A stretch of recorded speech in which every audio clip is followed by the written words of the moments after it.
चक्षुरुन्मिलितं येन तस्मै श्रीगुरवे नमः।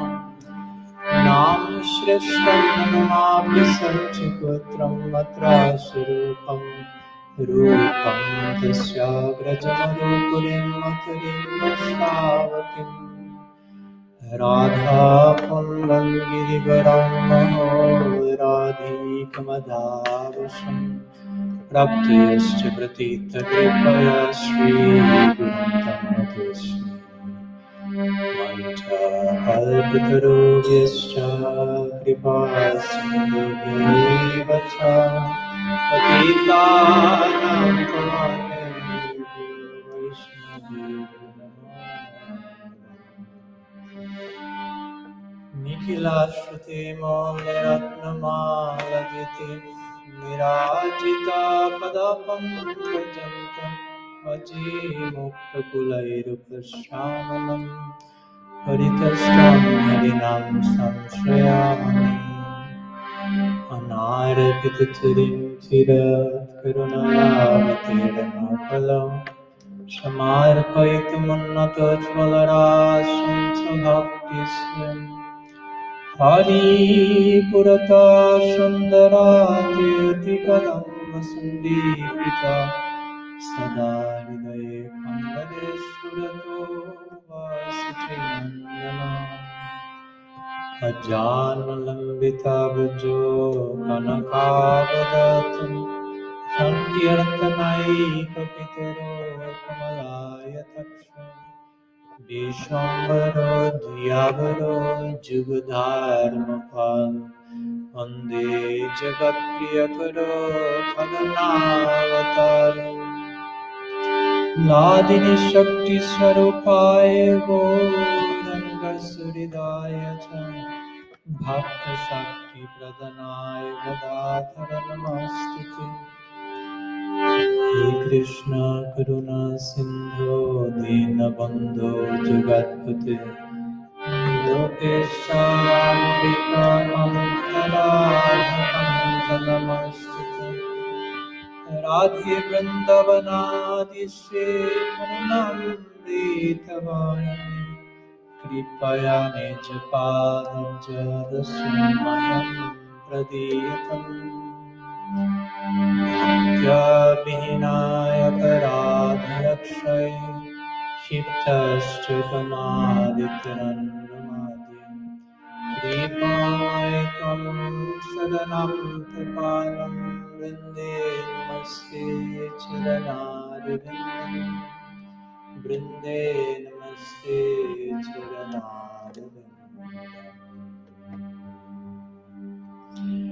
श्री सच्चिनंदन गौर हरि की जय, श्रीमन महाप्रभु की जय, श्री श्री गौर नित्यानंद की जय, श्री हरि नाम प्रभु की जय, गौर भक्त वृंद की जय, गौर Premanand Hare Hare.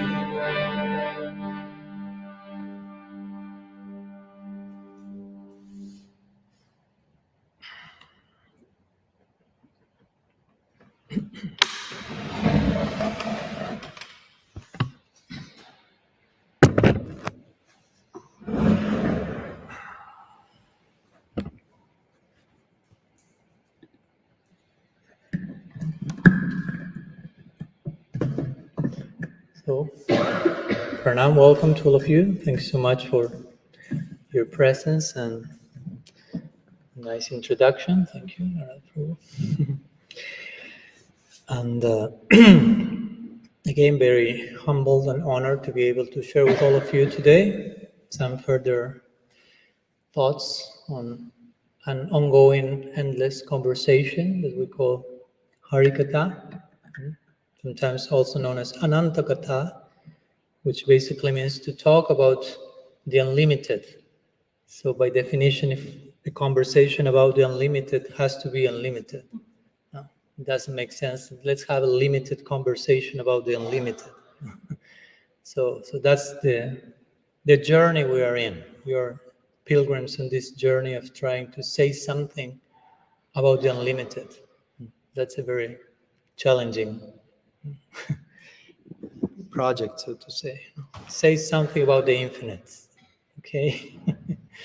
Many times people meet me in the street like this and they ask me, so what you are all about? And I'm like, where to begin? What to say? No? Do you have 3 lifetimes to hear the answer or something? No? This is what the scriptures say, Ikshati and Asabdat. When we try to say something about the unlimited, the absolute, we can just say as much as we can, but it's just touching one point in an infinite line. So in one sense, hopefully we can find some satisfaction in today's meeting, but also hopefully we have the experience of some divine dissatisfaction that we can always say more. No? So that's a healthy symptom, hopefully combined. So the invitation for today is to talk about a topic that has been selected for today's In Search for the Ultimate Personhood. In search for the ultimate personhood. So that's for me an interesting topic, especially in connection to my recent book on radical personalism. It's another way of saying ultimate personhood.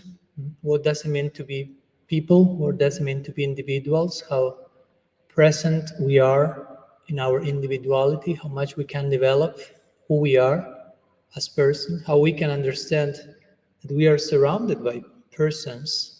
You are a person, I'm a person, God is a person. Even in our tradition, this world is a person, we'll call Bhumi Devi, everything is personified. So how do we relate to everything in ultra personified terms? That's what we call radical personalism. We are not only personalists, but radically personalists, personalistic to the root. Radical means something to its very root. And I personally have this conviction, this inspiration that many of today's crises can be addressed and healed by a proper emphasis on this idea of radical personalism. For example, today in today's world, one of the main crises is the crisis of meaning. Many people is having a hard time finding meaning to life, to who they are, and they find they are struggling so much trying to create some meaning, to create some designation, some way of seeing themselves, seeing everything that makes sense. So it's a deep, profound crisis. I remember when I read, maybe you know this book, if not, another one suggested for the reading list, Viktor Frankl's Man's in Search of Meaning. Add that one to your list, please. Do me a favor and do yourself a favor. So basically, he's mentioning there that actually the goal of life is not happiness, interestingly, and it's not suffering, of course. He's not promoting masochism for everyone. So he says the goal of life is meaning. In other words, whether you are having a great time or a bad time, the goal of both situations is to find some meaning in that, extract some purpose. And he walked his talk because his writing of that book comes from his experience as a prisoner in the Nazi camps in the Holocaust.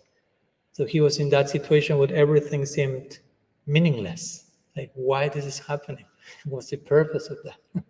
And that took him to find purpose, even in a situation where it doesn't seem to be any purpose whatsoever. He found that the only way I could survive, he said, that experience is by finding some meaning and purpose to me going through that. He was not having a good time. He was not being happy. But he found meaning and purpose, and he could survive because of that. He observed those who, were not able to deal with that situation anymore were those who concluded there's no purpose at all in this. So you lose sight of meaning and purpose, you basically find life has no further purpose, meaning.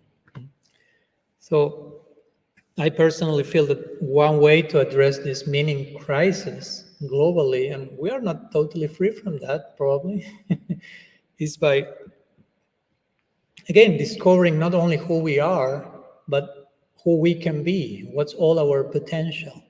Not only seeing us for who we are now, but for all that we can be. And that's a very generous and broad and profound meditation. Try to ask yourself this question, not only who I am, but what's all that I can be. That opens the door to unlimited possibilities, basically, and exploring those ideas. So for me, radical personalism has to do with that, the ultimate personhood, how I can connect with my ultimate side of as a person, what's all I can be as a person, as an individual, as a soul, as consciousness. And how can I relate to everything and everyone in a personal way, not in an impersonal way. And in that connection, I bring the topic of impersonalism. We touched upon it a little bit these days, because in our particular tradition, and I think all of you are familiar with it, so no need to further introduction. I can go to the root, radical. We talked about how we are officially a tradition who is personalist. We worship personal God, two personal gods in this case, sometimes 5, sometimes 10, Dasavatar, and you name it. You tell me a number and we find it an expression of the divine corresponding with that. And be careful with ending up with polytheism. That's a tricky scenario, worshiping many gods. Now, this is one person expressing in many ways. So, although we are personalists and radically personalists, as we will see, sometimes some shades of impersonalism can filter in our way of relating to ourselves, to others, to the world, even to God. Although on the card-carrying member level, we are part of personalism. In order to attain the ultimate personhood, we have to detect all the forms in which we are still dealing with everything impersonally. That's part of our anartha-nivriti process. Anartha-nivriti doesn't only mean I chant and everything magically disappears. No? It means I chant and I try to pay close attention to what's going on. What's happening in my inner landscape, what things are moving, what things are being triggered. Is there something that I need to address? Is there something that I need to work on? So what we will be talking today is part of this anartha-nivriti journey, so to say. How to accompany our chanting and our practice with some vigilance and some awareness of, okay, what's the chanting bringing my attention toward? I'm sure many of you may have heard a few times someone chanting and eventually saying, after I started practicing, so many things happened in my life on a catastrophe level. No? You may have different testimonies. Some others will be everything bloomed beautifully. Some others, depending on where in your journey, the chanting will create different dynamics, so to say. So we need to pay attention to in which direction the waters start to move as a result of our practice. So one of those is, again, to detect the presence of impersonal features or depersonalized features in how do we relate with ourselves, with other people, with this world, with God himself. So I like to explore a little bit those 4 directions, and I will probably beg for your collaboration, for brainstorming together a little bit. In some ideas that may come, for example, in which ways we are being impersonal with ourselves. Can you think of any way in which one can be impersonal with oneself? Not acknowledging our feelings. You might be angry or upset and just not acknowledging that. Okay, yeah, thank you. So not acknowledging our feelings or numbing our emotions for whatever reason, but not acknowledging that that's going on, basically. I'm trying to throw that to the basement or to the bodega, they say here. Shed, whatever the word. So that's a way of being impersonal, of not allowing ourselves to, not acknowledging our full personality, so to say, our full being. What else comes to your mind? Something else comes? Not acknowledging where we are on the path of bhakti.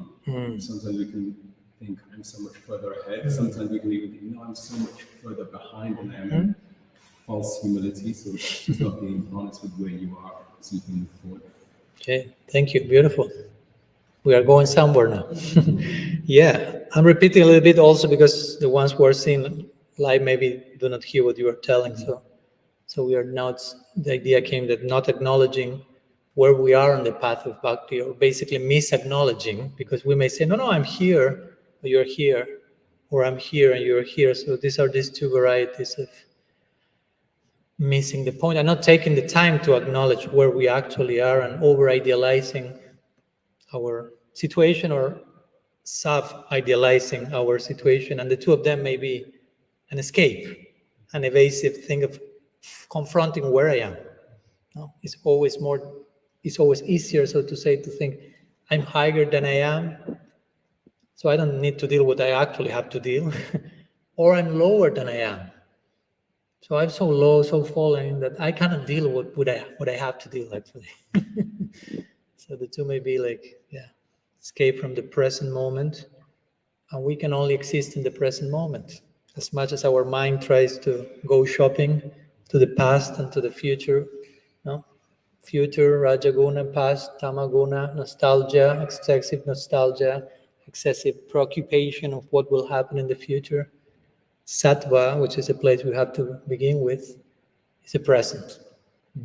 And the present, in English, I can make this play of words, not in Spanish, my native tongue, but the best present you can give to yourself is to be present in the present. If we want to use the word from all the possible layers. The best present you can give to yourself, like a gift, is to be present in the present. Sometimes we don't want to be present in the present because that's challenging. We have to confront where we are, who we are. All this beautiful, but anyhow, that's another way. Thank you for the idea. Something else coming? Being critical, overly critical. Being overtly critical with ourselves. Yeah, unkind. Yeah, thank you. Yeah, so being overtly critical with ourselves, guilt trips, as we say these days, bringing our collection of 108 whips and starting the parade. Number one, bring me the second three, and I am this, and I'm so bad. And we over-identify with that negativity to a point that we lose sight of who we are, where we are, what's up to us. So, yeah, thank you. That's another one. So lack of self-compassion, if you want to put it from another place, no? Which is important. As we were talking before coming here, I had a podcast. So that's always complicated because if I'm giving a lecture and half an hour ago I gave another lecture, probably half of my lecture will be about what I was talking half an hour ago because it's impossible not to relate. So we were talking about how if we are not compassionate with ourselves, it's basically impossible to be compassionate with someone else. Because you cannot extend what you don't have, if what you have not had an experience of.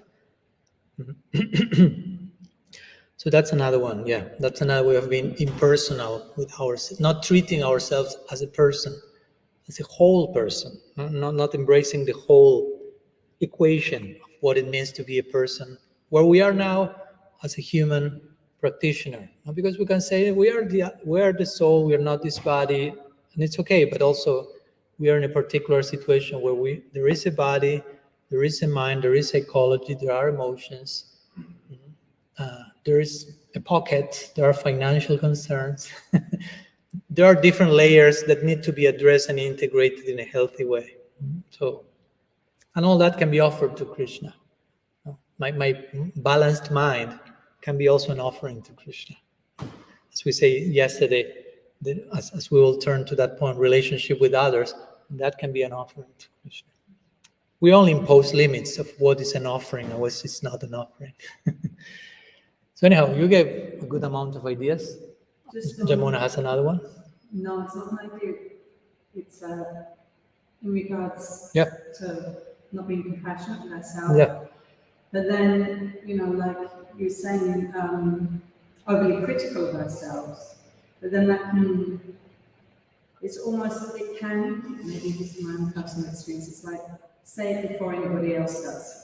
I can put myself down before anybody else has a chance to put me down. And therefore, if I say that I'm good at something, or I feel like I'm good at something, then maybe I'm just being proud. And look at you, you're just so puffed up. So then there's that side of things as well. Yeah, but as we know, there is a place to say this. There's this famous story, as you mentioned that, from one disciple of Ramanujacharya, and he was a very remarkable disciple, and he was very good basically in everything. No, he was very, very knowledgeable, and he cooked nicely, and he sang nicely, and he dressed nicely, whatever. So anyhow, once his god brothers came to him and say like, "Wow, you cook so nicely." I say, "Yes." "And you sing so beautiful." I say, "Yeah." "And you know so much." Yeah. So he was affirming all this praise that came to him. So his god brothers became concerned, like, "Oh, maybe he's entering the puffed up arena," so to say. So they went to their guru, to Ramanuja, and said, "This devotee, we love him a lot. We are concerned that he may be entering into the arrogant loop, so to say. We don't want that." So they were genuinely concerned. But so Ramanujacharya called this devotee, and he told him, "Okay, your brothers are telling me this. They are concerned because they say that they told you sing nicely. You say yes. You cook nicely. You say yes. You know a lot. You say yes." So I don't know. Do you have anything to say? No? So he said, "Yes, Gurudev. If I cook nicely, it's just because of your mercy. If I sing nicely, it's just because of your grace, Krishna's grace. If I know a lot, if I do whatever I do nicely, it's only because of your unconditional love of me. So if I deny that, I'm denying the power of your mercy in me. I will be ungrateful, and I will be proud for denying your grace in me." So Ramanujacharya was like, "Okay, this guy really does everything nicely in every sense of the term." So my point is something that on some level, of course, on some level, someone may say, "Yeah, I do everything perfect," but not acknowledging Krishna's grace. That's arrogance. But on another level, another person says the same thing, and it's a symptom of humility. So we have to see in which stage everyone is, and there is a corresponding expression of humility for each stage, we could say. No? Anyhow, thanks for the contribution. Yeah, something that also comes to my mind before we turn to the next category in relation to how we are impersonal with ourselves can be that we just engage in our practice, spiritual practice, in autopilot, so to say. You know, like we just one size fits all, and we just do it very formulaically without paying attention to who I am and how to practice bhakti in a very personal way. But it's just have to do this, there I am. Which, as we say, there is place for that in the beginning. There's kindergarten license in bhakti. In the beginning, we may be a little bit more generic, but in time, we need to think deeply and to feel deeply. Okay, what do I want to offer to Krishna? I have to have a reply for that. Whenever Krishna comes, says, "So, what do you want to offer?" And I'm like, "I don't know. I never thought about that." And so it's important that we also invite each other to invest our individuality and our personality for the pleasure of Krishna. I remember reading this book that we shared yesterday, Unspoken Obstacles on the Path to Bhakti. Interesting one. And the author, Purnachandra Swami, will say that once he asked one devotee, one Vaishnavi, young Vaishnavi, "So which service would you like to offer Krishna?" And she started crying intensely for a long time. And he was like, "Oops, sorry, what did I trigger there?" So he asked her, like, "Why are you crying so much?" She said, "Because in probably 10, 15 years of practicing, nobody ever asked me, what do I want to offer to Krishna? I was just told to do whatever was needed to do, to be done. But nobody, my individuality was a concern. No? So I was moved by that invitation, so to say. No? So anyhow, a few words on how we can be impersonal with us, and therefore by being impersonal with ourselves, we cannot reach this ultimate personhood, this ultimate sense of being an individual, and therefore we cannot relate to God as the ultimate individual. No? I'm pointing to that ultimately. Krishna is the supreme personality of Godhead. But if we do not develop our own personality, how can we relate with the supreme personality? So we have to get rid of these impersonal layers so we can really relate with that person who is the most personal of all. Krishna is very personal, very specific, very individual with each one of us. So we have to be prepared with that, for that ultra personalistic interaction. So let's move from how we can be impersonal with ourselves to how we can be impersonal with others in our relationships with other people. What comes to your mind? Of course, all the things that we mentioned so far can be applied to our relationship with others, because if I'm impersonal with me, that applies, that will be affect how I relate to others. So, any thoughts? How to be impersonal with others? I'm not promoting that, just in case. I'm asking. Don't edit my class like this and say, yes. We have a big sense of a big false ego that it actually minimize our view of other people and things so it's a reflection of oneself, like it's saying out of money and give it. If you have a very sense of false ego, then you just it's competitive. Okay, thank you. So we have this famous Sutratmava Manjate Jagat, the way your inner world is projected to the outer world, basically. No, the way you see the outer world is you are seeing what's going on inside of you. So, yeah, that's one of those. Minimizing others, taking yourself too seriously, so to say. Yeah, thank you. Yeah, not allowing the other person to be all that they can be, but just, you are this. As we talk these days, labeling and putting people in boxes, and okay, you already are this. And I'm not treating you as a person. I'm just treating you as a thing to be quickly put into a box, because before you become a problem, so to say. What else? Yes. Not giving someone your full attention or your full heart when you're interacting with them. Okay, that's a... Raise your hand, the one who has never failed in that one. All hands down. Okay.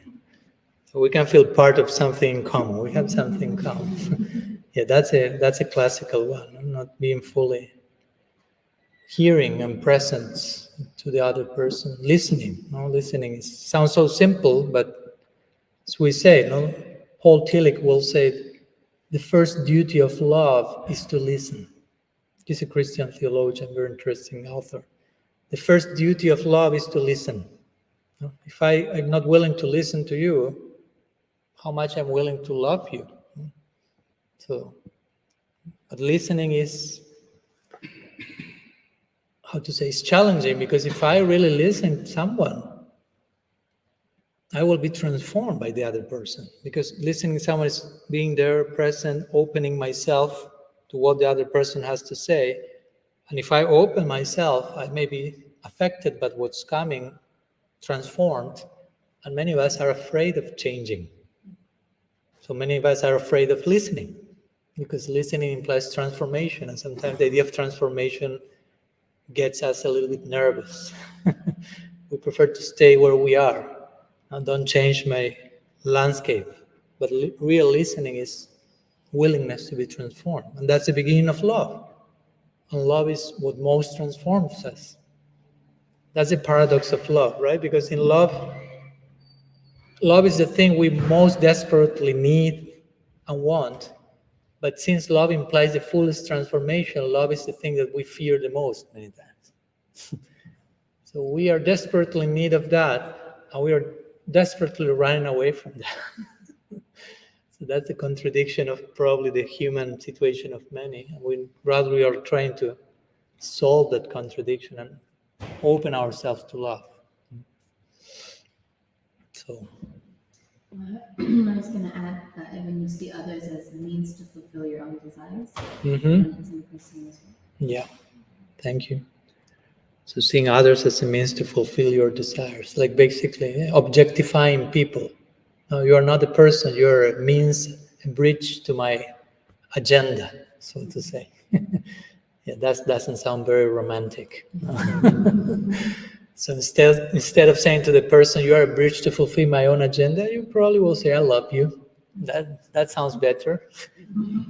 Of course, we can say I love you from the right place, but many times we may say I love you, and actually you are a bridge for my agenda. Even unconsciously, no? we may be moving that place. So, yeah. Something else, some other form of impersonalism? Gratitude, expressing gratitude to the other person, Mm-hmm. to thank at each point, Mm-hmm. the opportunity arises. Okay. So that will be the way to counteract. The opposite of that would be ungrateful will be a form of impersonalism, and the opposite will be to express gratitude. Yeah, thank you so much. What else? We were talking yesterday also, not being willing to open and trust and be vulnerable in relationships, not being willing to be who we are to the other person, which has to do with listening also. It's all tied somehow, all the things get together. But that's a way of also being impersonal. No? I'm not fully myself, fully vulnerable when I have to. No? Because again, as we say, we cannot be fully vulnerable to in front of any person, of every person. But when we have to and not doing that, that may be impersonal. We are denying ourselves the experience of who we are and the others as well. What else? Let's extend that idea of impersonalism to how we relate to this world. Because that can happen also. As I say before, in our tradition, everything is personified. This world is not seen as a lump of soil or matters, a person. We call it Bhumi Devi, many other names. So I would say first part is by not treating it as a person. That's impersonal. I mean, if you are a person and I do not treat you as a person, that's impersonal. So this whole material creation is described in personal terms. Even Maya Shakti, material energy, is a person. And it's not a bad one, just in case. In case we got this idea of Maya Devi is like a witch that wants to throw us down and see us suffering and trying to see the way to find the cracking to enter and corrupt all our integrity. That's not how it's working. Maya Devi is a servant of Bhagavan, of Krishna. That's what the Bhagavatam is saying. Vishwanath Chakravarti Thakur comments on a famous verse in the Bhagavatam, says, Maya Devi is a Vaishnavi with the highest devotion. She's serving Krishna. He's one of the Shaktis. So I thought, wow, she's a Vaishnavi with the highest devotion serving Bhagavan. Probably better than how I'm serving Bhagavan. And if she's a Vaishnavi with the highest devotion, and we think, oh, the material world is so disgusting, you are committing Vaishnavi aparad. No? So watch out for that one. No? I don't want to get neurosis into anyone, just let's be properly considerate and respectful. So again, one way to be impersonal with this world, not treating this as a person, or not treating this in the world as something sacred. Because sacredness or profanity, as they say, beauty lies in the eye of the beholder. So you can say the same with sacredness lies in the eye of the beholder. If you have the proper eye, everything's sacred. In our tradition, we will teach, we have Paramatma in our heart, but another aspect of Paramatma is in every atom. So if in every atom is an embassy of the Supreme Lord, how can I say this is profane, this is disgusting, this is bad, ontologically rejectable? That's more like that. Sorry, I'm giving all the ideas myself in this case. Just to comment on that, there's a quote that Srila Prabhupada says that, this material world is a toilet and you just do your business and get out. Oh wow, I never heard that one. that was intense. You don't make yourself comfortable in the toilet and set up a whole home, you just do your business and... There's people who really get comfortable in the toilet and they have these magazines and all that stuff there. I remember first time I entered one of those bathrooms, so like, why all these magazines? So what to do with that? Quote. Because there are many other quotes that, the other day we read one, I think, when it was, which lecture I cannot remember, but Prabhupada said, he's referred to matter as so-called matter, in the sense of if you have the eye to see properly, matter is not even matter in one sense, it's potential paraphernalia. So the way to understand those statements, and there are a few, I won't deny that, even not from Prabhupada himself. For example, in the Bhagavad Gita, Krishna is saying, Dukhalayama Shashvatam. This material world is miserable and temporary. So it's like, okay, welcome.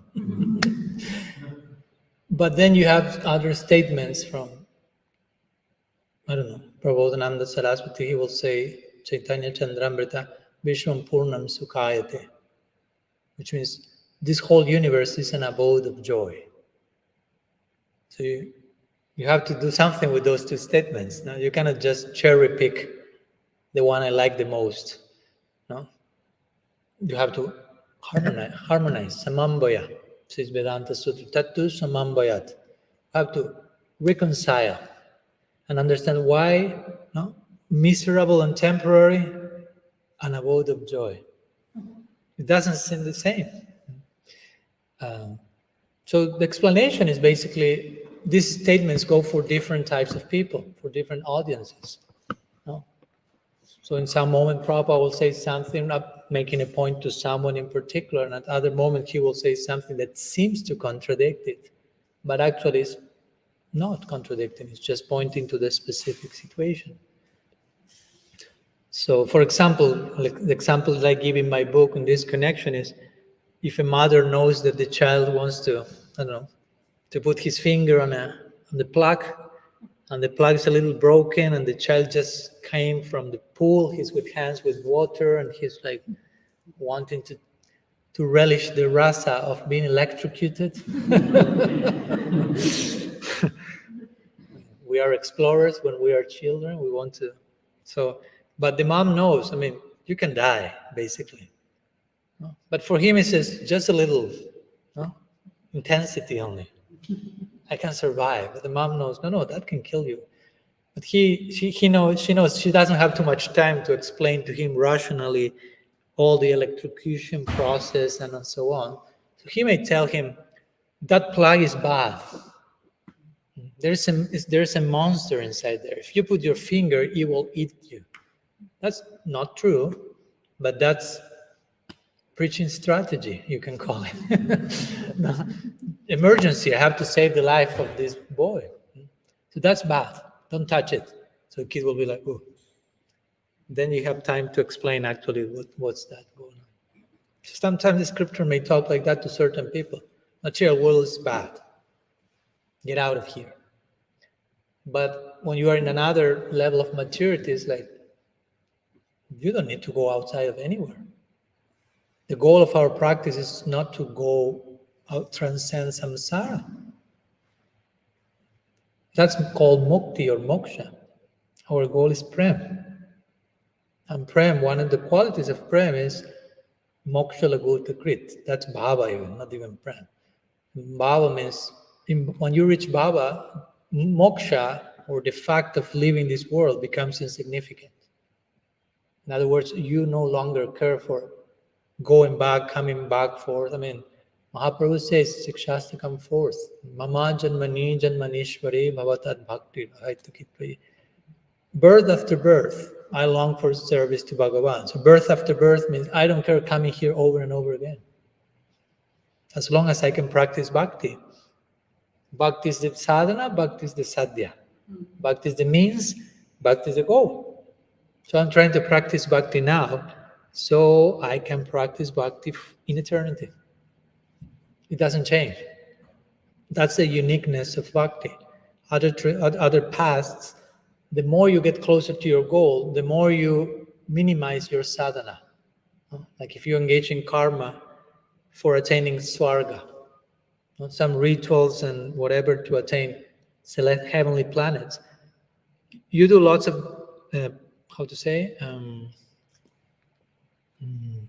anyhow, you fast, you do lots of tapasya on this world, so you qualify yourself to enter Swarga Lok and enjoy like mad there. That's interesting. You deprive yourself a lot here, so you can enjoy a lot there. So the closer you get to your goal, the less you will deprive yourself, and the more you start enjoying. So the sadhana is one thing, the practice and the goal you want is different from the practice. You get my point? The same with gyan, knowledge. You practice in a certain way, but if you want to merge in Brahman, the closer you get to that, the more you abandon what you were doing as a practice to reach there. But bhakti is not like that. The more you practice bhakti and get closer to your goal, the more you practice bhakti. Because there's nothing else that we want to do apart from that. It's not like the famous example when someone asked Srila Prabhupada, what's the result of chanting Hare Krishna? No? And the person he could feel the intention of the question, which was, what's the fruit? No, something for me, something. He said, the result of chanting Hare Krishna is that you will be able to chant more Hare Krishna. No? But he replied in a very naive way, in a very innocent, natural way, like, you will be able to chant more. Because we don't want to do anything else apart from what we are already doing. That's the beauty of bhakti. Try to think about that. In bhakti, you are already doing what you plan to do for eternity. So hopefully you are enjoying what you're doing. Because if not, it will feel like hell. I was sent to eternity to do the exact same thing that I hate here. So that's the idea. We are already doing here what we will be doing forever. So that's beautiful. So in that sense, I don't care for going anywhere else because I'm already doing what I will be doing for eternity. What if you're chanting and you don't have much of a taste for the holy men, and then to think about, like you're saying, you feel like hell. You know what I'm saying. But it could feel like my goodness, my rounds feel like I'm chewing sawdust or something, and I'm not actually able to relish the holy men. Apparently it's relishable, but I'm not on that platform of relishing, and I'm going to be doing this for eternity. Now for eternity, I think you know my point to that. No, I mean, it's not that for eternity you will lack taste in chanting. No.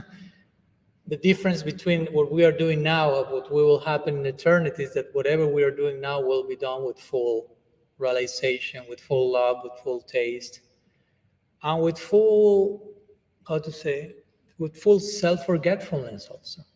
So we won't be too much attentive to how much we are enjoying something or not. So that's an important point. We are not chanting Harinam to relish the whole thing ourselves, no? Because that can happen also. We can make the whole spiritual experience something that enjoyable for us. And I'm not denying that on some stage you need to feel something. But at advanced stages, you no longer care for feeling it yourself, but with giving pleasure to the object of your love. And I think it's good to know that, at least in theory, to know, yeah, that's the goal, although I may be a little far from that, but to have that clear so we don't commit the mistake of just conceiving the practice in terms of make me feel something. No? Because we can become addicted to that. Like, it has to make me feel something. It has to make me feel something. And it's kind of a dopamine pill or something. And I've seen sometimes devotees, okay, I will chant some rounds, whether to feel something or to numb things that they are feeling and they don't want to feel. And the idea is neither of both. The chanting is not to, like, my mind is agitated, I will chant so my mind is no longer agitated. Okay, Krishna accepts some beginning approaches, like he says in the Bhagavad Gita. Someone will approach me for money, for knowledge, for stopping the suffering. Welcome, join the tribe. But in time, let's refine the approach, so to say. Let's not cheat ourselves and think, oh, this is okay, I joined because I was suffering like hell. Okay, but what happened when you stop suffering like hell? You leave? Or you ask yourself, so now from which place will I continue participating? Because at the beginning, my motivation was to stop suffering. But when suffering stops? Then you are able to realize, wow, the goal of practicing bhakti is not to stop suffering. There's way much more. But first, I needed probably to solve that situation, so to say. Yeah. I had kind of two questions based on what you were saying. That sometimes in Krishna consciousness, it can feel like when something is the stopping of the suffering. Yeah. It can, you do activities that feel very fun and exciting. And how do you discern between what's a material experience, and I mean that in a obviously respectful way, but just the social dynamics or just doing something that's good and around friends, around that release and that suffering, but it's on a more material level in the sense of, it's like, for example, in kirtan, I enjoy it a lot because I have musical inclinations and I feel like I'm in kirtan most of the time because I like it, not necessarily because I'm trying to offer it to Krishna. So I guess my question is, how do you understand where there's a difference? What is the difference between doing something because you enjoy it, which seems like on a material level, there may not be, but it feels like a material level, and what is actually doing something for Krishna? That's one of my questions. Thank you. So, of course, things are not black and white. So, at least in good part of our journey, there may be a mixture of this motivation. It's not like, it's only your enjoyment, or it's only for Krishna's pleasure. Then between black and white, as I like to say, there are so many varieties of gray. So, and it's important to understand this is part of the process. Now, you cannot just overjudge yourself and I'm a cheater, I'm here just exploiting the kirtan.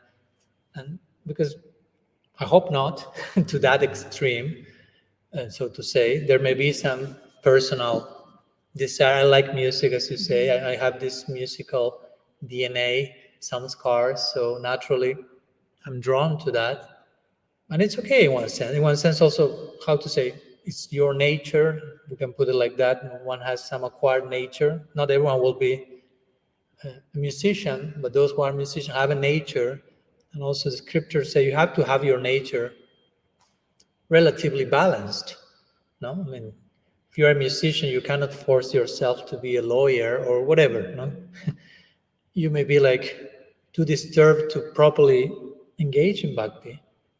So also to engage my musical skills, so to say, in kirtan, it may be a personal consideration to have my humanity imbalanced. And I think there is a place for that, but also again, there is a place for going, after that foundation is placed, okay, where to go from here? I'm not denying that And I wouldn't see that as material. I personally choose not to like create this like dichotomy, not this division like that's material. But actually I'm trying to balance my humanity so I can be a balanced human being and offer myself to Krishna from a more sustainable place. So I may need to be balanced by engaging my musical skills, and that's okay. Again, of course, if we compare ourselves to, as I said the other day, don't compare yourself with Raghunath Das Goswami. If we put those highest preferences, Raghunath Das Goswami will never be doing something like this. By contrast, I'm so selfish, and you start like, but the point is, I'm not Raghunath Das Goswami. I'm inspired by him, and hopefully we can get closer to his example, but in sustainable installments. No? So also we have to advance in bhakti in a way that is sustainable for us. And that's somehow related to your question yesterday, no? That also we want to advance in a way that is sustainable, but also we don't want to cheat ourselves about like, oh, it's okay. And as you say, no, I'm honest and Krishna is merciful and he knows my honesty. But actually, to be honest, and I don't want to go back to yesterday's talk too much, but to be honest, it's not so easy. No, someone may say, Krishna doesn't care if you make a mistake external. He only takes the essence of your attitude. If you think about that, that's way challenging. In one sense, you may say, oh, that's so easy, so generous. Krishna is not considering external faults, but takes the essence of my attitude. That's challenging. I mean, that implies, what's the essence of my attitude? No? And I think that's a healthy exercise, as I say yesterday, of introspection and vigilance. If you are in kirtan, to go to the example, and you yourself say, you can analyze, okay, from which place I'm participating here. It's fully musical, 75 musical, 25, no, 63, whatever. How do I get closer to the 108 devotional percentage, so to say? And it may take time, but I would say that's basically how, you know, having this introspection and trying to, and that's how I also like, in my personal opinion, it's my personal opinion, taste, not imposing anything, but in kirtan events, for me it's good that in between kirtan there are some words about what we are doing. No? So even if we are getting too much to the musical sphere, there may be some reminder, hey guys, here we are for this. So, okay, oh, thank you so much. We are landing back. Okay, let's continue the kirtan. Next kirtan, maybe let's come back here, and so on and so forth. Something about the first question, but there's a second one. Yes, thank you, Laura. That was actually very helpful. Okay. I can empathize with you. I'm also a musician, so I know what does it mean to have musical samskars. I was playing before drums, guitar, bass, keyboard, tabla. So I have to like, okay, you play, you do the kirtan. Give me the gong. Yeah, forced minimalism. I mean, not to an extreme, but sometimes it's a good discipline. Yeah. My second question was how, just before we were talking about different ways of being personal to ourselves, and the whole point is that we are personal. We have a personal connection with everything around us and individuality. Somehow or another, my whole life, I feel like Krishna consciousness or getting to the ultimate goal actually feels impersonal. Because in my head, I envisioned it's only about Krishna, it's not about you anymore. And the whole goal feels like, think about yourself less, give yourself to Krishna more, and that feeling of like tolerating or sacrificing or austerities is, the idea is, the whole point of we are here is because we wanted to be self-centered. So having that sort of... Low battery, please charge. So you have my answer? I know it was not what you expected, but there's a very cryptic message inside that. So how you can read the words, even it was given with a tone of voice very different. So what did she say? That the battery is dying? Okay, I mean, you can hear me even without this. So yeah, we can continue. Yeah. So my question is, it feels Mhm. even like when you imagine, when you get to the spiritual world, you'll be a blade of grass amongst millions of blades of grass. And you're like, one day Krishna will step on you. It Feels like hell. Let's be honest about it. Yeah. So it feels somehow like impersonal in some way or another. And I know it's obviously not. And that's my own conception. Somehow I picked that up in what I've heard. But how is it not? I know you're talking about how it's not, but No, I get it. Feeling like you have to give up your own desires or your own.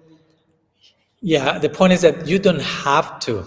No, when we enter into the have to narrative, that's when it becomes a problem, because it's not voluntary. You said I have to, implies I wouldn't like to, but I have to. So it's not a voluntary decision. It's kind of a forced thing that I have to do if I want to go there. But even if I play out my idea of there, I don't know if I want to go there. So I will bring it back to this point of I have to, and the importance of not conducting ourselves in our practice from the I have to. Of course, there is some place for the I have to, some level that, I don't know, sometimes there's a part of us that is not very willing to collaborate, let's say. And you have to use your intelligence and say, I have to. No, I know this is good for me, and I know I have to. I'm not denying that. But it's delicate, because if you can get an overdose of I have to as well. And everything ends up being I have to. I know people that live their life from 24/7, I have to. Like basically they are saying, it's not what I choose from my heart. I have to. So that's the message they are giving to everything they do, to every person they meet. I have to. I will prefer another life, but I have to. And this is subtle, like victim consciousness. And it's not taking responsibility in our lives. I do it because I have to. I would have been doing something else, but I have to. Probably, no, you don't have to. Or probably you chose something before, and you have to take responsibility now because of that. That's another way of saying. For example, I remember giving a lecture a few years ago.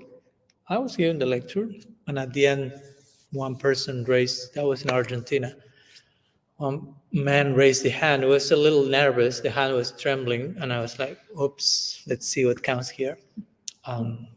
Change of color and some sweating coming. And he started to talk very loudly, telling like, okay, you can talk all the things because you are a Swami and you are single, you don't have kids, so you have time to study and travel. It started to get, and then he said, but me, I have 8 kids and I don't have time to do anything because I have to. And he was like, it was not about me. He was just like, and the only idea that came to me was, but you chose to have those 8 kids, no? So basically, don't complain. That's your choice, no? It's your choice. Take responsibility for your choices. And if you don't want to do something, don't do it. And take responsibility for not doing, but take responsibility. Don't complain.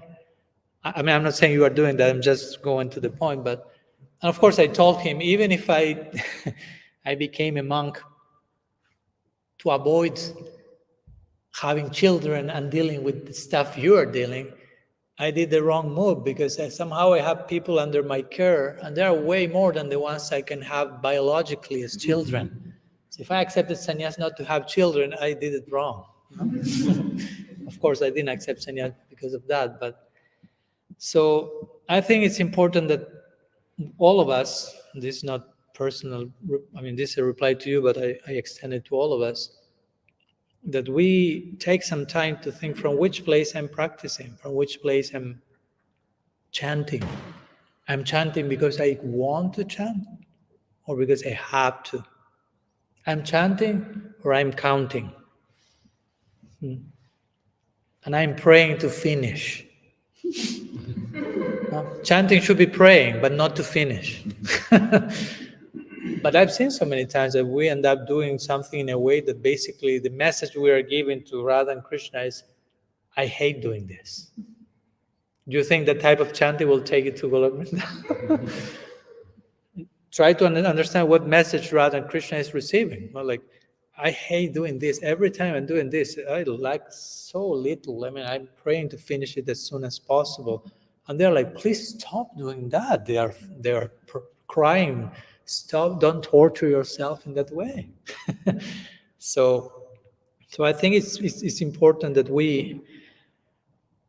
there is a place to address our practice in a way that is inspiring for us. No, it's not that, oh, you are creating your own practice, you are speculating, this is the only way to do it, and if you don't like it, you are wrong. No, it's not like that also. No, I mean, Krishna is generous, and there are so many ways to practice bhakti also.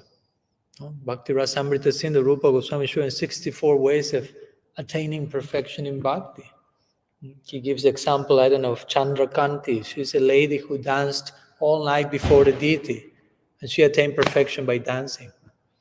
With this, I'm not saying stop chanting your rounds and just dance one night and you're there.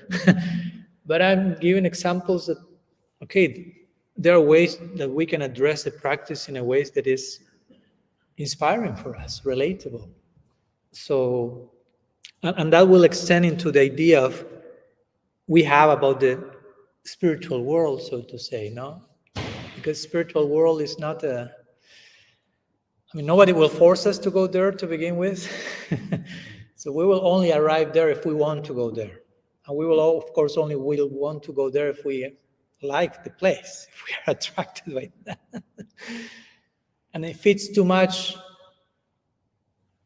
at this stage to hear about certain things, for example, what you mentioned, okay, I will be a blade of grass, and at some point I may be fortunate enough to be stepped on by Krishna. That's all. That's what you will be for eternity. And for us, our idea of being a blade of grass here, because we cannot conceive fully what does it mean to be a blade of grass there. So we will just to go to the blade of grass of the park there, and some people walking on that, and it's like, I don't want to do that. No, to be honest, Krishna. No. And in one sense, it's okay. Krishna will say, yeah, I understand you. It's okay. No, but he will also say, it's not that blade of grass. No, it's not the way. So sometimes we have to be open to doubt about the ways we are conceiving some of those things. No, it's not as terrible as it may sound. If it sounds terrible, then it's not like that. No? If you have an idea of God or about the spiritual world that is like not very inviting, probably we don't have the correct idea. And not to torture ourselves, just to be open to, probably I'm projecting some experience here, like we were talking the other day, I think in Switzerland, about there's suffering in the spiritual world. But there's a different type of suffering. But for some people, this is not possible to think. So that's delicate, because I know that's also my responsibility. I'm giving a class and I'm saying something like that, and someone is coming from, I don't know, her mother died 2 days ago, and I say something like that, that person will be totally triggered. I say, I don't want suffering. I don't want to go to the spiritual world. I'm suffering so much. I totally understand. But still there is suffering in the spiritual world. But it's a suffering that is categorically different to what we know as suffering here. It's suffering in love. So since we don't have an experience of full love, we cannot know what does it mean.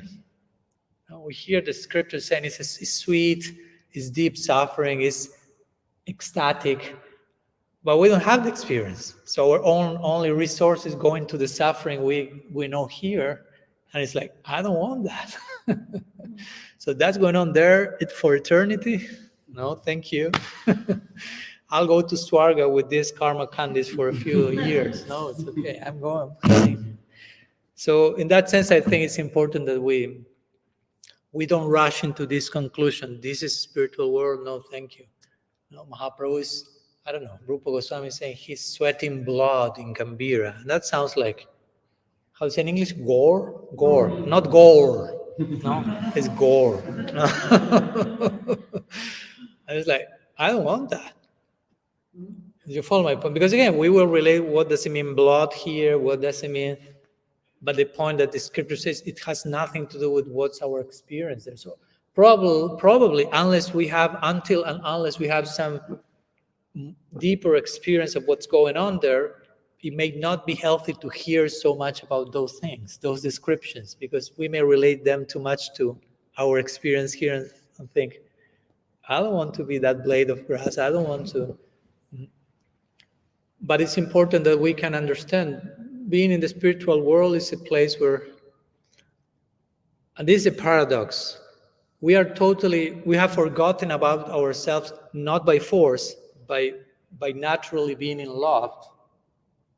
I think all of us have a glimpse of that, and I don't want to make the full comparison, but I think most of you have had some experience of falling in love with someone else, and you forgot who you are. You're just absorbing the other person, like, and there are butterflies and all this stuff going on. Of course, then the honeymoon is over and you have to deal with the real stuff. But my point is, you have a glimpse of, I'm not aware of myself, but it's not miserable. And I'm not forcing, I have to stop thinking about me. It's just like, there's a higher force that takes you there. So there's a place for that. But also at the same time, when you have forgotten yourself in divine love, is when you are most yourself. It's not that you are being deprived of who you are. And also, Srila Siddhar Maharaj says this, and I like this a lot. He says, in the spiritual world, you will be absorbed in thinking about serving everyone, but everyone will be thinking about serving you also. I mean, Krishna is the center, but everyone receives what they need. So it's not also this idea of, oh, if I think too much about others and forget about myself, who will provide for me?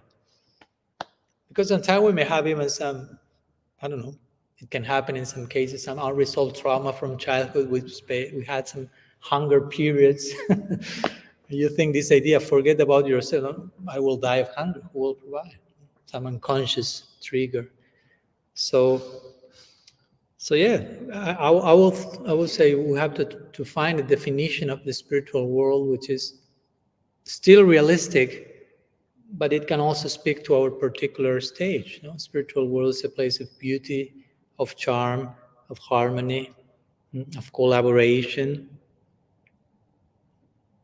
I hope that sounds a little bit more plausible, that we may find, like, of all the things that we find inspiring in this world, that we find nourishing, try to take those things and multiply them unlimitedly.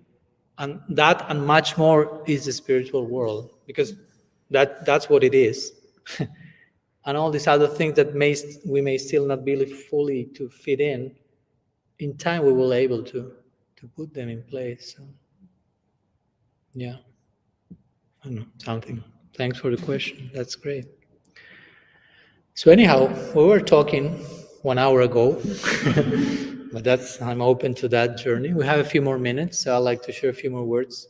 We already shared a few examples of how we can be impersonal with ourselves, with others, with this world, by not treating it as a person, as something sacred, by practicing a world denial religion, as I mentioned, by rejecting things instead of integrating, by not seeing God present everywhere.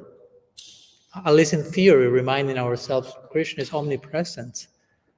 How much we are aware of that on a daily basis. How much we think on a daily basis Krishna is present, always, everywhere. Instead of he's over there, way far above the clouds in the future. Instead of feeling he's a present person in the here and now, instead of he's a future person far away. We choose how we conceive those things. And it's important that we ask ourselves, how do I relate to Krishna? I feel him far away. I project him above the clouds. I project him as not here now, but somewhere else that I will meet, hopefully in the future. Or I know that he's in my heart, as close and as intimate as anyone else can be in the present moment. I suggest the second option, just in case, if I was not clear enough. Yeah. Because if not, we end up being impersonal with God also, which was my last category, impersonal with ourselves, with others, with this world, and with Krishna. Krishna is a person, is the supreme person, is the supreme personality of Godhead, but sometimes we can relate to him in pretty impersonal terms. As I put in my book, God is not a concept, he's a person. But how do we relate to Krishna? Do we relate to Krishna as an idea or as a real person? I'm not asking here for public confession, just you have to ask yourself, how do I relate to Krishna? Is he a concept, a theological concept, or he is a real person that I have a living experience of? Because that's the idea. It is not, God is not just a thought. It may begin as such, but we want to develop a relationship with Krishna and not develop a relationship with an idea. No, it's not that, okay, husband and wife, you are relating to each other as ideas. No, I love you, my darling idea. That's like, where to sign the divorce here? We are people, we are individuals. So Krishna is the most personal person, the most individualized individual. So we have to be careful that we don't limit God to an idea, and also, even if we have an experience of Krishna, that our experience of Krishna remains open to further upgrade. Because you can have an experience of Krishna, I hope so, but that doesn't mean that Krishna is only that. He's that and much more. But if you are too attached to your experience of Krishna to remain always the same, you are not allowing a further development in the relationship. So when Krishna wants to be more in your life, you will be so attached to your experience of Krishna that you won't be able to recognize, oh, that's Krishna. Because Krishna is supposed to be this in my life. And he comes in a deeper way, in a bigger way. It's like, what's that? Let's run away from that. Krishna, help me. And Krishna said, that was me. Getting closer. That's interesting. That happens sometimes in our practice. When I feel Krishna disappeared, I don't feel it. And actually, he's closer. But when I say I don't feel it, we are talking about that idea we had about him, or the experience we had so far till that moment. So this is Krishna, but now Krishna is getting closer. But I never experienced him so close, so I cannot recognize him. So I say, where is Krishna? I don't see him. He's like, I'm getting closer. That's me also. Instead of thinking, he left me. No? That's interesting. That can happen. I've seen the devotee saying, Krishna left me because I cannot feel him. And actually, he's getting closer, and you are too attached to feel him in a certain way. And a relationship is ongoing. Relationships change. It's not that you will always experience the other person in the same way. That's boring. But it's interesting how many times we project these ideas. Krishna has to be this. Okay, don't move, Krishna. Be a good boy. Be always the same way. But that's the last thing we want in any relationship. So sometimes we contradict it. We have a relationship and we want the other person to be predictable, to be, okay, don't surprise me, don't do unexpected things, remain in my comfort zone, do what you are supposed to do. But after a few days, we are like, do something else, change, surprise me, overwhelm me. And that's love. Love is pretty unexpected and overwhelming. Airi bhagati primnasha bhavkoti lavavet, says Rupa Goswami. Love moves like a snake. How does a snake move? Like this? No. It's like more like this, crooked, which means unpredictable. You don't know, it will go like this, then turns right, turns left. No, it's like, I don't know which will be the next movement. That means love. It's like if you dance. I'm coming from Argentina. You may have heard about tango. Okay, I hate tango personally. I'm resorting to that as an example. Because it's pretty chauvinistic as well. No? In tango, the man leads, and the woman has to just allow herself to be led. Again, I'm using the example. I'm not promoting anything beyond that. But the idea is, if you allow yourself to be moved, you don't have an idea what the other person's next move will be in the dance. You don't have a clue. But if the person is an expert dancer, in this case, the expert dancer is Krishna, and you are being danced by him, through him, you don't have even to think what the next step. You just allow yourself to be carried by the expert dancer to the unexpected following move. Are you ready for that? That's love. If you are not ready, okay, nobody's forcing you there. But at least we have a real idea of what that's about, and we gradually prepare to trust the dancer. Krishna is a dancer, as we know. He's not the bar. He's the king of dancers. So we should trust the king of dancers. He knows how to do a good tango move. And he's not dancing tango. I don't want to project my Argentinian samskars into Golok, sorry. Anyhow. So that's a way of being impersonal with God, no? But also not allowing him to be all that he wants to be in our lives. Something like that. Krishna wants to be so much in our lives. Sometimes we may be like, it's okay, Krishna, you can stay there for a while, and we can relate from that place. And Krishna will respect. But it's also nice that he receives the open invitation to, okay, come closer. I want to know you more. Let's continue the dancing. And in fact, another way of not being fully personal with Krishna is basically not being concerned by developing our relationship with him. And I'm not saying this to fill you with guilt, guys, just in case. No, it's not like, I'm not doing that, I'm failing in that. Oh, Maharaj, every single point you mentioned, I'm failing in that. Thank you for this wonderful evening torture. I appreciate you so much, Maharaj. I'll arrive home and I will burn your book. I have a ritual waiting at home for me. And not to get us discouraged, just to be realistic and honest and try to acknowledge those things that we can improve, basically.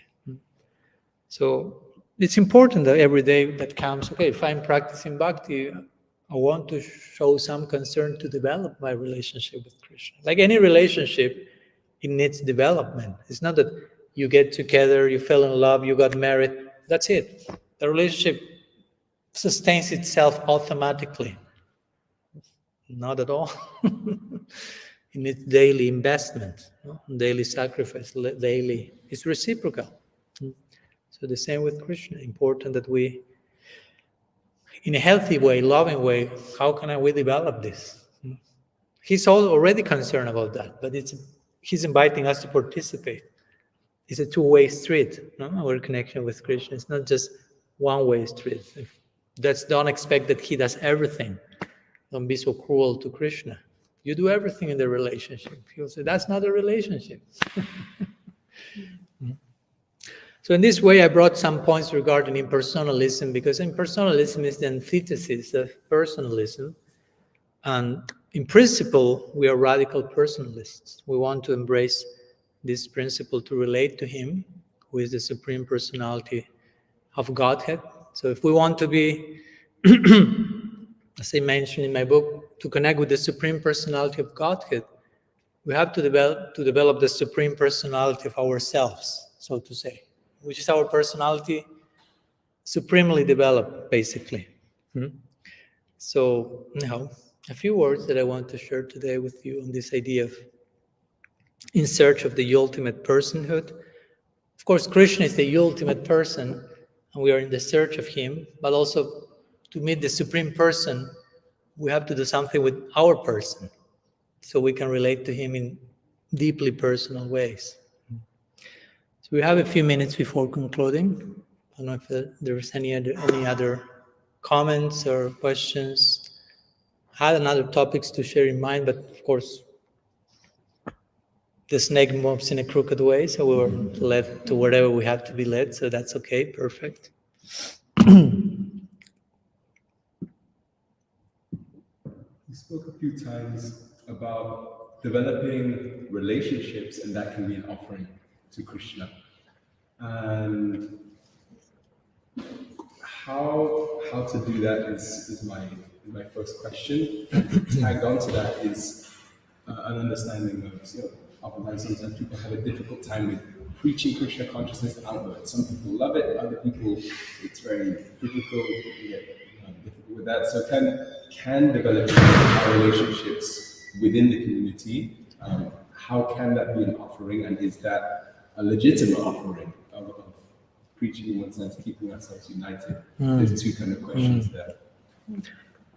Yeah, well, the idea of the word preaching, of course, we can speak about sharing the message with newcomers, but also there's a way of preaching to those who are already devotees. What Prabhupada will call boiling the milk. You have heard about that. Let's boil the milk, which means let's condense and thicken what we already have and go deep into that. That takes time. No, again, let's develop our relationship with Krishna. Let's become more and more embedded in our practice, in our education. So yeah, on one side, developing our relationships, it's in itself an offering. It's in itself Krishna is pleased when his devotees are getting along nicely together. That's important to understand. He's happy when that's going on, and that takes time. So, but as we were speaking yesterday, that I remember Radha Damodar make the question about that there are many projects that Prabhupada established, and they need to be developed and sustained, and that's perfect. But we have to remember what's the project inside the project, so to say. Because you tell me, I don't know, name one project, and I will ask, okay, what's the purpose of that project? I don't know, give me an example of a project, please. Food for life. So what's the purpose of that project? To feed the people for Shabbat. Why? What's the purpose of that? I guess to, I don't know. What does prasadam makes to people? That's my question. Why? Sorry, what does Prashadam make people? Yeah, why you give prasadam to people?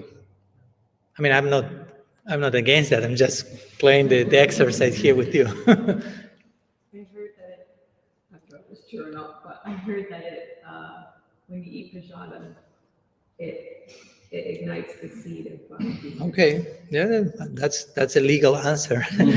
So my point is, the whole project converges into igniting the seed of bhakti, so to say. No? So my point is caring for that particular individual internally. And you name any other project, and the idea is that we became like boiled down to the same point. No? Care for that particular individual to get closer to Krishna, if you want to put it like that. So that's the actual project. No? So it's important, even if we are dealing with many big projects and managing and things that are required for a project, we don't lose sight. The actual project is always care for the people, no? Individually, for their internal situation. So I will say that in itself is a very important offering. To address the projects with that personal idea. Whatever we are doing is trying to benefit each particular individual. Don't lose sight of that. Krishna is supremely pleased by that.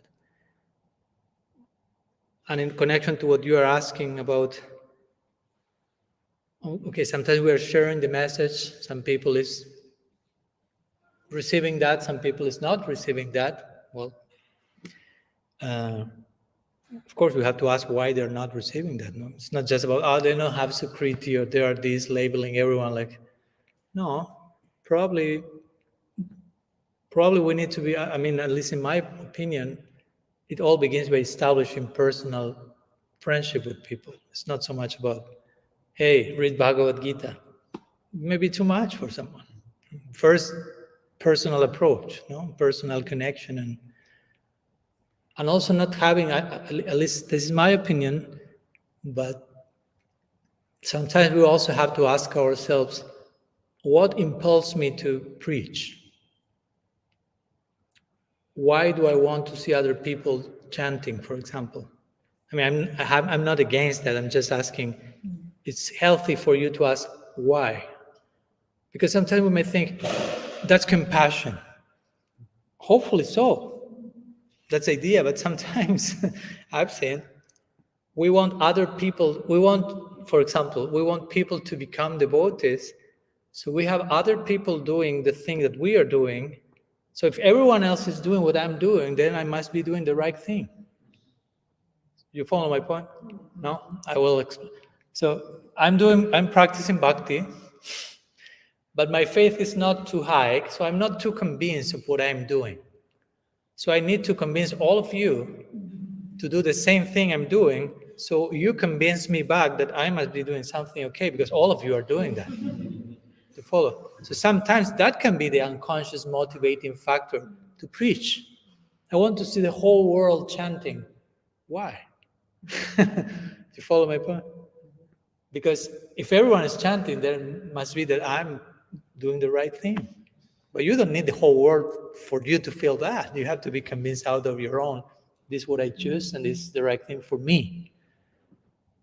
Just an added feature in connection to the point of preaching, because sometimes we can overemphasize that without a clear and from which place we have to do it.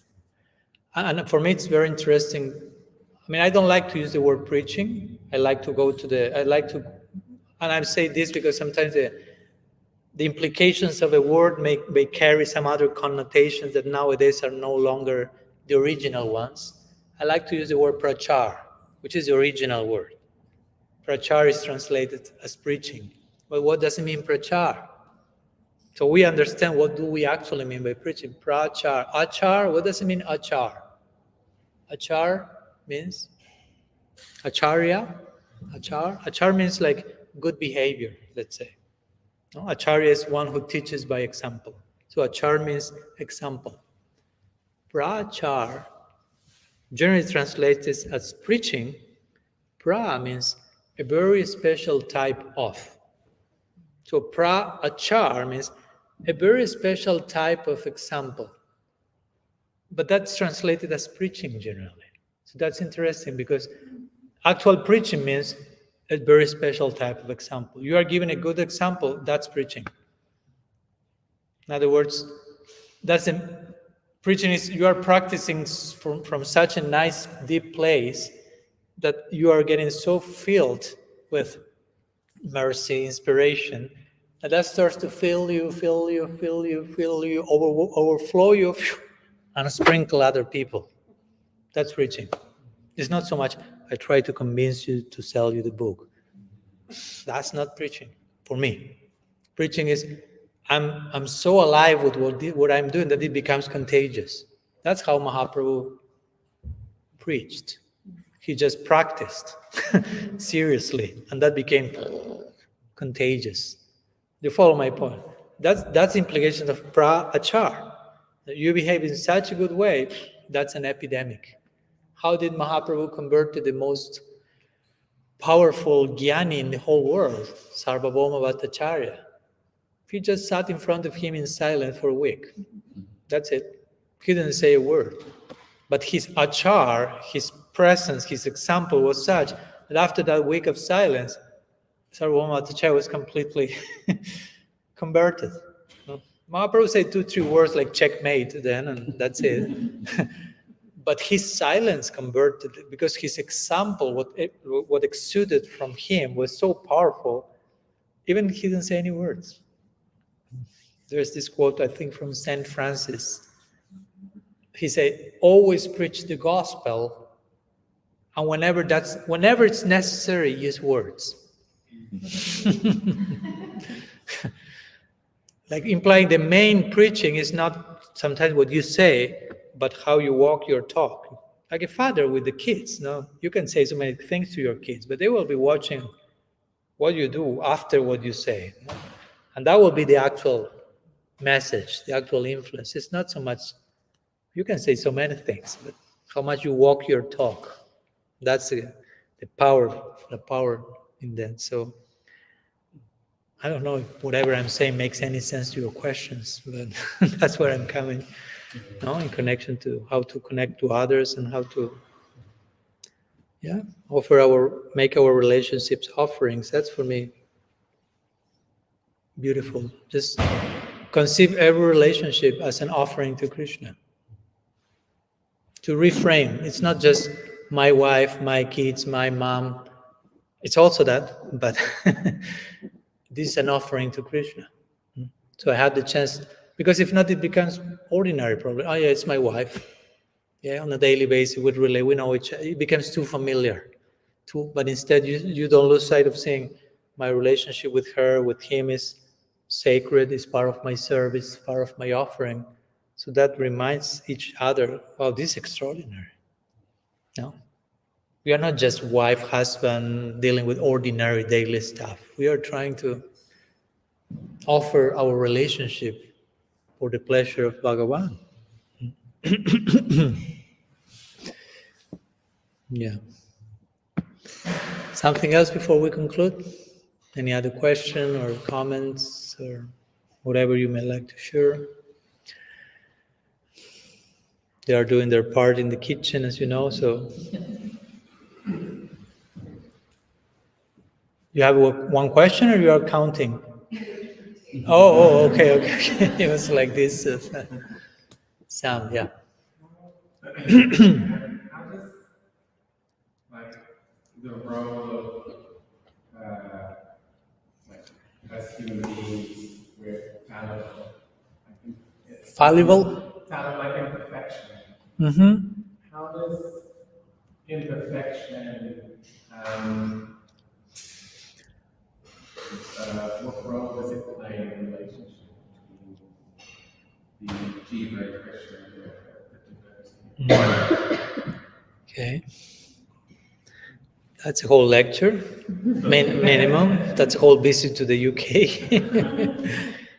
But a few words. Yeah, thank you for the question. So what's the role of imperfection in our relationship with Krishna? And between the Jiva and Krishna, what role imperfection plays? Yeah, is that, because I've noticed it's not something that kind of just disappears, I'm going to become perfect and that's it. So I just wondered if imperfection is a positive quality that's integral to the stuff of spiritual identity.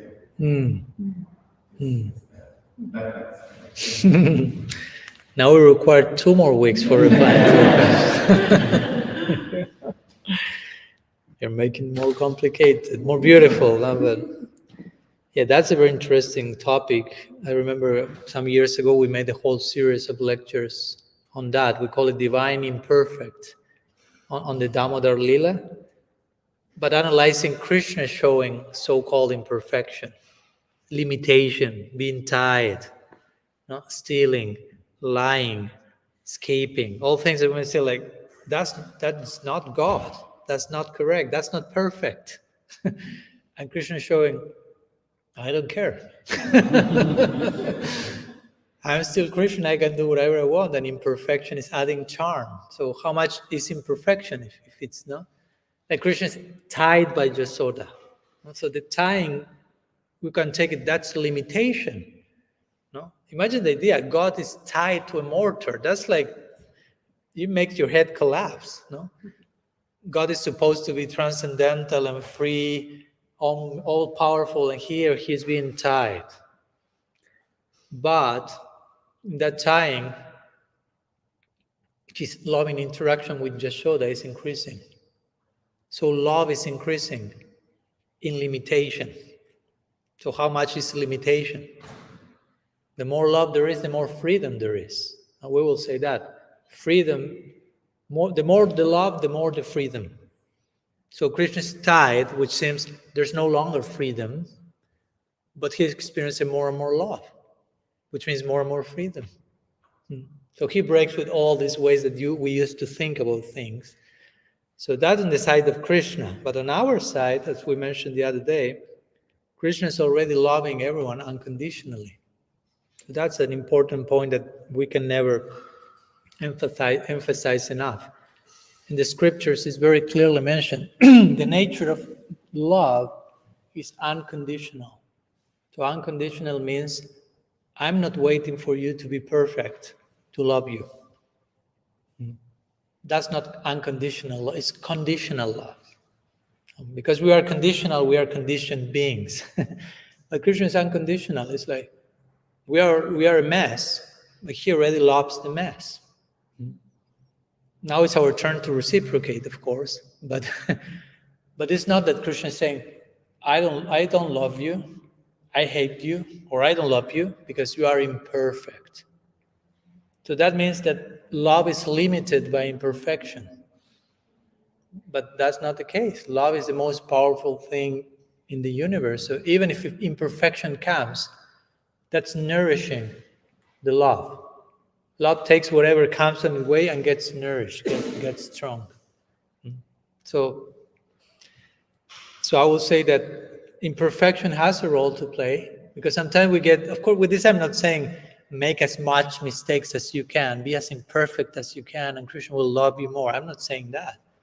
But I'm saying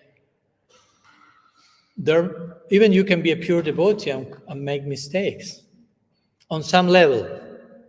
Or maybe we may have to speak about different qualities of mistakes. Because if someone is a surrendered person, in that sense, that person is perfect and is not making mistakes. The heart is in the right place. But still there may be mistakes. I don't know, the famous example of Bhaktisiddhanta Saraswati Thakur mispronouncing a word in a class. And the devotee saying, okay, from now on, the dictionary has to change. Because we have received the divine revelation that this word actually is pronounced like Guru Maharaj has done. So they were like absolutizing that mistake. And everyone was like, wow, such a degree of faith for Gurudev. But Srila Siddhar Maharaj was there and said, no, that's not correct. He mispronounced a word, and we have to correct that in service to him.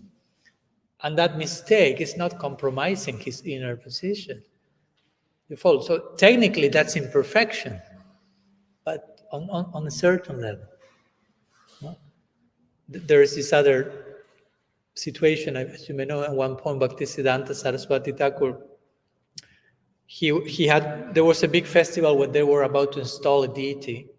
So many of his disciples were there, and different people came from the government, and big event. But Bhaktisiddhanta Saraswati Thakur was coming from another city by train to perform the Prana Pratishta, which is a part of the ceremony where the Acharya invokes the presence of Krishna in the deity. So everyone was waiting for him to come. And he was on the way of the train. At that time, there was no WhatsApp. I'm late, 1 minute more, 15 hours. So he was on the way, and everything was getting too late. So the devotees were like, what to do? Should we wait for Gurudev, or someone else should do that part of the ceremony? So the event goes on.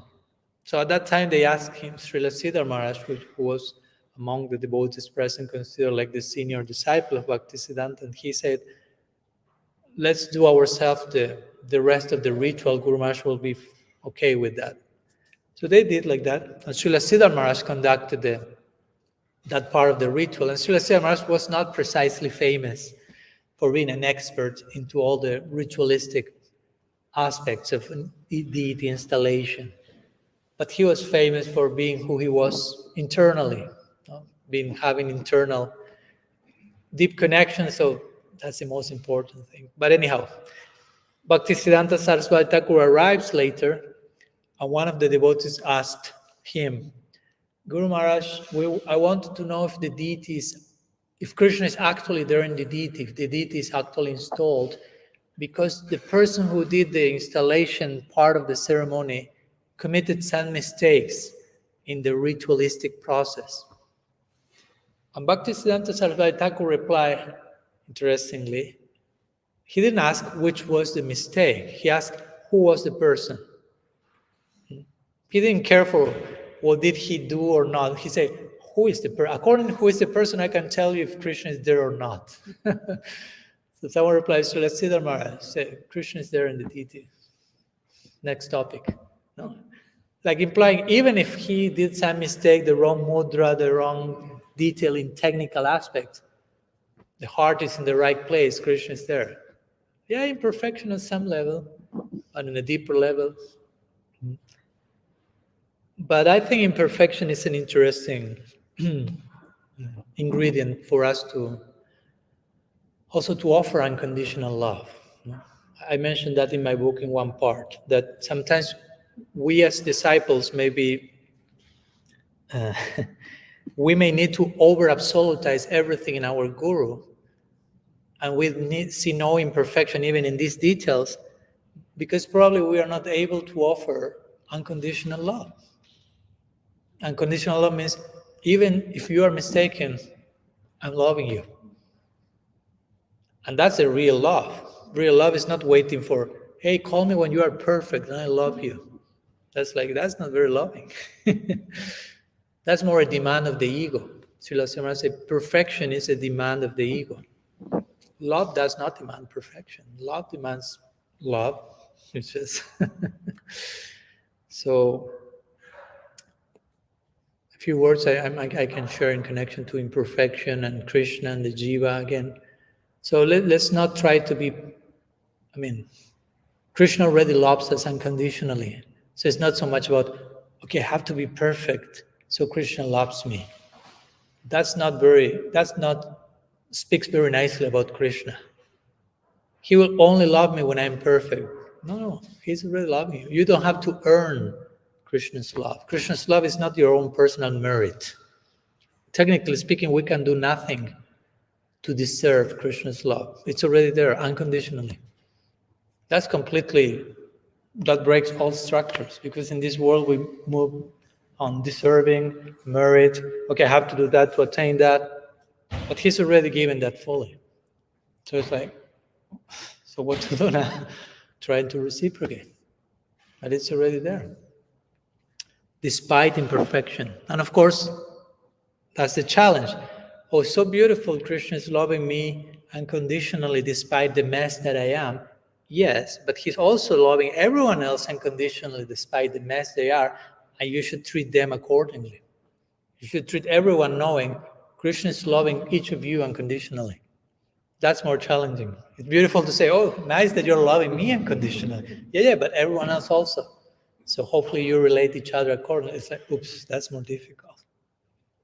No? Because many times we don't treat each other as remembering Krishna's loving that soul unconditionally. Krishna's loving that soul unconditionally. So that's important to bring into the picture, again, in terms of developing our relationships. Are we ready over there in the kitchen? No pressure intended, just asking. Ready. Yes. We are not in a rush, just to know where to. Yes. I had a question based on what you were saying earlier. Yeah. And then you were saying that when we get to this place where we have to, it's not our devotion. So I was thinking that I've been I didn't say that in that way, but and I say that there's place for that in certain cases. But yeah, just clarifying. Just touching on one of the points you mentioned there. I've been initiated 10 years and I've been chanting 16 rounds, but a lot of the time it's just because I have to. Mm-hmm. So how do I get out that thinking, or how do I change that into something positive? You don't have to. Why you feel you have to? But like, I'm doing it because I have to, but I don't feel like I want to feel like this. What you say? I'm doing that because I have to. Yeah. Why you say that? Is someone like pointing you with a gun? You have to. I'm just playing with the idea, no? That Yeah. probably you will say, no, because I committed to that during my initiation, and therefore I have that commitment, which is fine. Again, I'm not against that. But then you have to go, but you chose to be initiated. No? It's not I had to accept that person as my guru. Hopefully not. So my point is try to boil it down to a point where you can say, I chose to, I wanted to. No? So everything is not I have to. Okay, I have to chant my rounds because I promised to do that. Yeah, but you also agreed with that, which is okay, but we have to take personal responsibility. I think that helps to, okay, I chose that. It was my choice, my responsibility. And there was some inspiration, hopefully, that took me to do that. No? To accept the guru, to accept the commitment of initiation. So I felt something at that moment, let's say like that. I'm not saying you are not feeling anything now, but there was something at that moment that touched my heart in a way that I want to. I want to surrender. I want to give my heart to this person, whomever your guru may be. And from that, I want to, let's say, came some I have tos. I tried to connect the I have to the I want to. No? I have to chant my 16 rounds because I want to I want to please my guru. I want to keep my vows.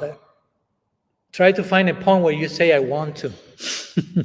Because if all the ways I have to, it may be complicated. I mean, you may be able to do that all your life, but it won't be from a...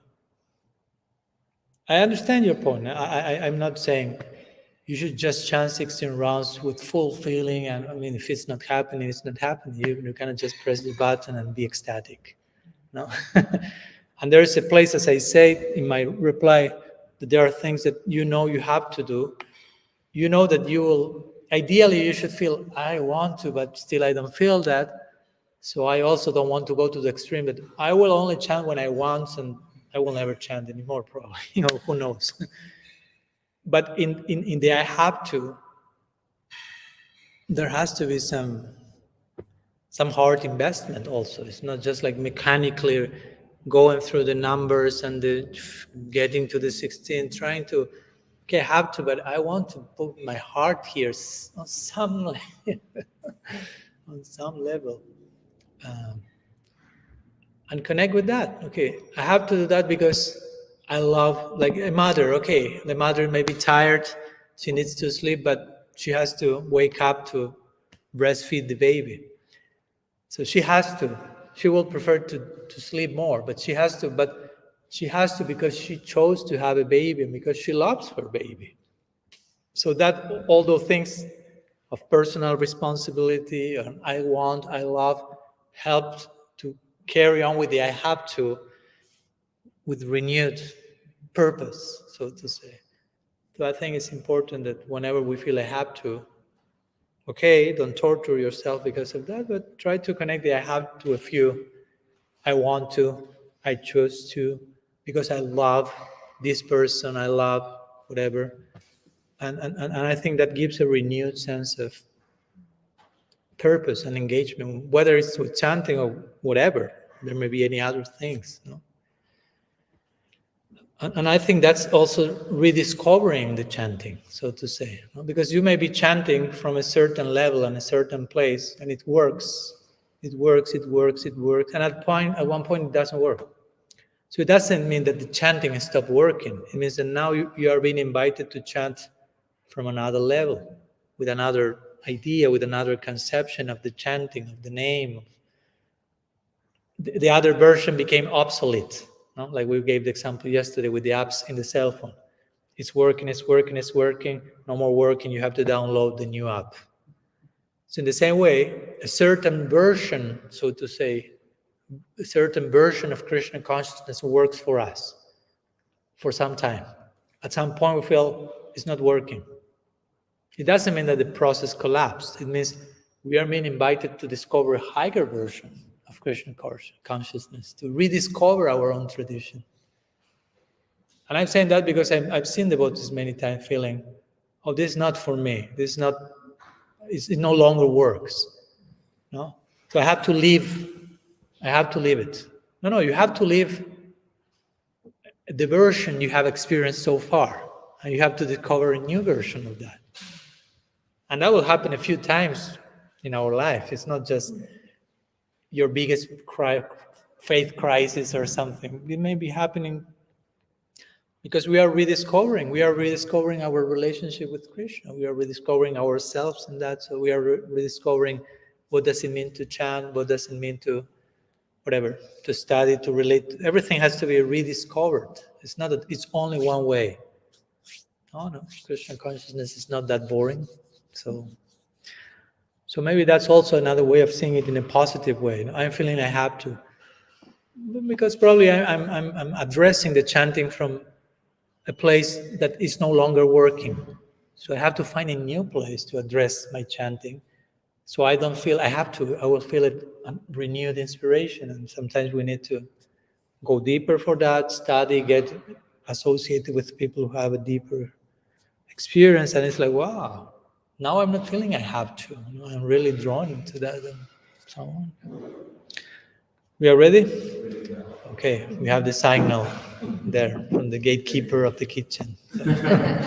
Thank you so much to all of you for your presence, your question, your attention, your association. Shri Sri Gaur Nitai ki jai, Shri Harinam Sankirtan ki jai, Gaur Bhakta Vrinda ki jai, Gaur Premanand Hari Bol. Vanchakalpatarubhyascha kripa sindhubhya eva cha patitanam pavanebhyo vaishnavebhyo namo namah. Ananta Koti Vaishnava Vrinda ki jai. Gaur Hari Bol.